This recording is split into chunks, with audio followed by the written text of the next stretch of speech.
meet you where you are. So, sa ating mga battles sa ating buhay, always remember that God is always with us.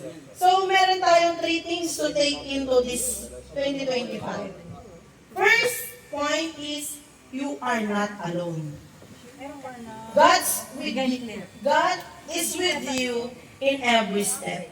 So, you are not alone. Minsan may mga time na akala natin mag-isa na tayo, na sinusukuhan na tayo ng mundo, or whatsoever. Or minsan, literal na parang sa'yo mismo na parang kahit ang dami mong nakakasalamuha na tao. Pero, meron pa rin yung loneliness pagka mag-isa ka na lang. Pero, always remember that mawala man yung ibang taong nakakasama natin, nakasanayan natin kasama yung comfort zone natin. Yung palaging nandyan sa atin, pero biglang nawala. Pero, huwag natin kakalimutan na ang Panginoon is always nasa tabi natin, na ginagabayan tayo. We are not alone. Next point, you're capable. Through Him, you can do more than you think. So, minsan we doubt ourselves na hindi natin kaya. Lalo na sa atin ngayon, lalo na sa ating mga youth na we have different responsibilities. Lalo na sa school, sa church, despite sa ating kabataan, na pagkalooban tayo ng responsibilidad, offices sa ating church, na i-lead natin, i-handle natin. But, akala lang natin na hindi natin kaya, but always think that God equips us. Na kaya natin, na pinagkalooban tayo ng Panginoon ng ating mga spiritual gifts para sa ating mga kanya-kanyang ministries. So, we are capable. Di ba sabi nga, yung kay Jeremiah, na akala niya hindi siya makakapag-stand as a prophet.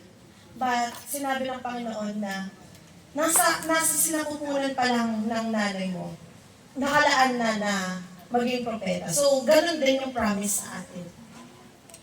Next is, yung third and last point is your love. Unconditionally, no matter what. So, alam naman natin na God is love. Ang Panginoon ay, ang pagmamahal niya ay walang kondisyon.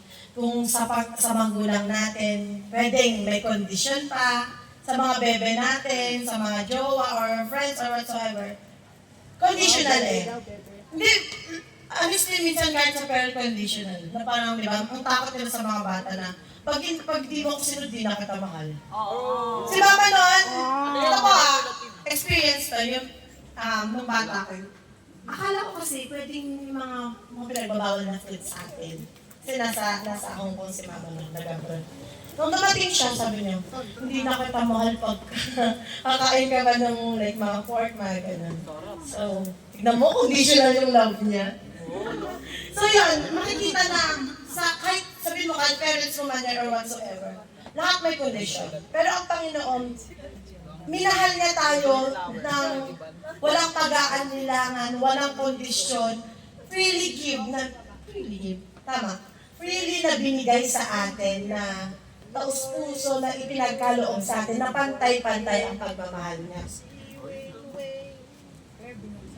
So, sa taong ngayon, i-end natin ang ating 2025 na masaya, na strong, with a new hope sa 2026 and hoping na